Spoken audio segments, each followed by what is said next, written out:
రాజకీయంగా తాము ఎవరిపై కక్ష సాధింపు చర్యలకు పాల్పడడం లేదన్నారు TPCC chief Mahesh Kumar Goud. Formula ఈ రేస్ వ్యవహారంలో మాజీ మంత్రి కేటీఆర్ అడ్డంగా దొరికారని, అందుకే భయపడుతున్నారని తెలిపారు. రాష్ట్రాన్ని 10 ఏళ్ల పాటు పాలించిన బీఆర్ఎస్ పార్టీ దోపిడీ చేసిందని, చట్టం తన పని తాను చేసుకుపోతుందని క్లారిటీ ఇచ్చారు.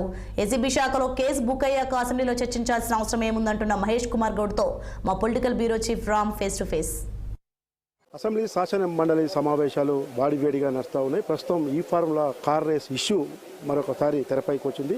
అసలు కేసు పూర్వపురాలు ఏంటి, అసలు ఎందుకు బీఆర్ఎస్ పార్టీ కౌన్సిల్లోనూ సభలోనూ ఈ ఫార్ములా కేసు కార్ రేస్ ఇష్యూపై చర్చకు పట్టుబడుతుందో మాట్లాడారు. మనతో పీసీసీ రాష్ట్ర అధ్యక్షుడు ఎమ్మెల్సీ మహేష్ కుమార్ గౌడ్ మాట్లాడుతున్నారు. ఏంది అసలు టీఆర్ఎస్ చేస్తున్న వాదన ఏంది ఈ ఫార్ములా కార్ రేస్ విషయం? వాదన అవినీతిలో కూరుకుపోయినారు, కేసు బలంగా ఉంది, కేటీఆర్ అవినీతి బయటపడింది. అందుకే కదా గవర్నర్ ఊరికి ఆశామాషకి ఇచ్చినాడా పర్మిషన్. న్యాయ కోవిధిలో పరిశీలించిన తర్వాత దీంట్లో ప్రైమాఫసీ ఉంది, దీంట్లో అవినీతి జరిగిందని తెలుసుకున్న తర్వాత ఆయన పర్మిషన్ ఇచ్చినాడు. చట్టరీత్యా ఏసీబీ కేసు బుక్ చేసింది. ఇలా కేటీఆర్ తనకు నేనేదో స్వాతిముత్యాన్ని అని చెప్పుకుంటే ప్రజలు నమ్ముతారా? స్వాతిముత్యం ఎవరు చెప్పాలా? చట్టరీత్యా పనిచేసుకున్న తర్వాత విచారణ జరిగిన తర్వాత నువ్వు తేల్చుకోవాలి చట్టం ముందు, నువ్వు స్వాతిముత్యానివా, కడిగిన ముత్యానివా, మస్కవారిన ముత్యానివా అనేది.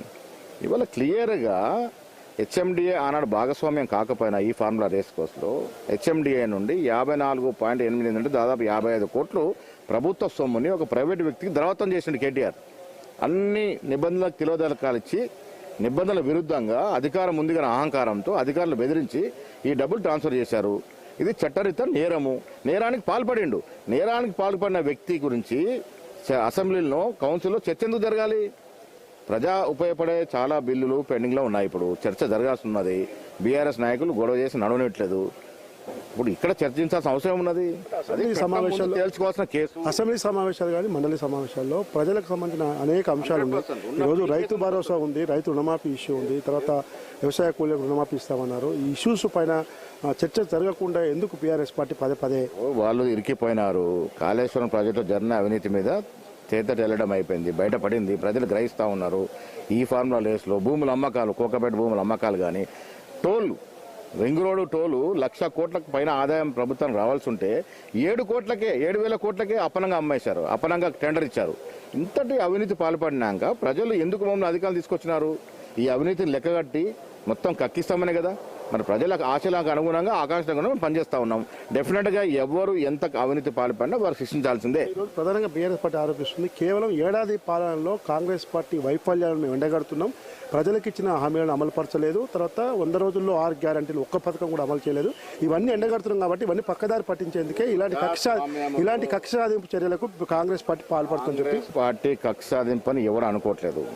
చట్టరీత్యా జరుగుతున్న కార్యక్రమాలు ఇవన్నీ కూడా ఎండగట్టేది ఏమున్నది? సంవత్సరం హయాంలో మీరు 10 ఏళ్ళలో చేయనటువంటి ఘనమైన కార్యక్రమాలు ఒకసారి చూపించినాం, మేము చూపిస్తా ఉన్నాం. ఇంకా మీరు ఎండగట్టేది ఏమున్నది? ఇవన్నీ కూడా ప్రజల్ని బొమ్మిని తిమ్మి చేసే ప్రయత్నం చేస్తూ ఉన్నారు. పక్కాగా ఇరికిపోయారు, పక్కాగా అవినీతికి పాల్పడింది కాబట్టి శిక్ష తప్పదు. న్యాయపరంగా పోరాడతాము, ఏం చేసుకుంటారో చేసుకోండి కూడా కేటీఆర్ గంటాపదంగా చెప్తున్నాడు. గంభీర్యం మేకపోతే గంభీర్యం ప్రదర్శిస్తూ ఉన్నాడు. కేటీఆర్కి పక్కాగా తెలుసు వారు అవినీతిలో కూరుకుపోయినాడని. డెఫినెట్గా శిక్ష పడుద్దని మాట కూడా ఆయనకు తెలుసు. అందుకే ఈ మాకెపోరు గంభీరత మాట్లాడుతూ ఉన్నారు. మేము కూడా ఒకటి స్పష్టంగా ప్రజలకు మీ ద్వారా చేయదలుచుకున్నాం. చట్టరీత్యా ఎవరు తప్పు చేసినా వారికి పనిష్మెంట్ ఉండాల్సిందే. చట్టం ఎవరికి చుట్టం కాకూడదు. Thank you. సో మొత్తం మీద చట్టం ఎవరికి చుట్టం కాదు. ఖచ్చితంగా కాంగ్రెస్ పార్టీ ఎవరిపైన కక్షపూర్తి చర్యలకు పాల్పడాల్సిన అవసరం లేదు. ఎవరు తప్పు చేయని వాళ్ళు ఎవరైనా బయటకు వస్తారు కదా, ఎందుకు కేటీఆర్ తొందరపడుతున్నారని చెప్పి పీసీసీ చీఫ్ మహేష్ కుమార్ గౌడ్ ఎదురు ప్రశ్నిస్తున్నారు. కెమెరామెన్ రవితో రాములు, 16 న్యూస్, హైదరాబాద్.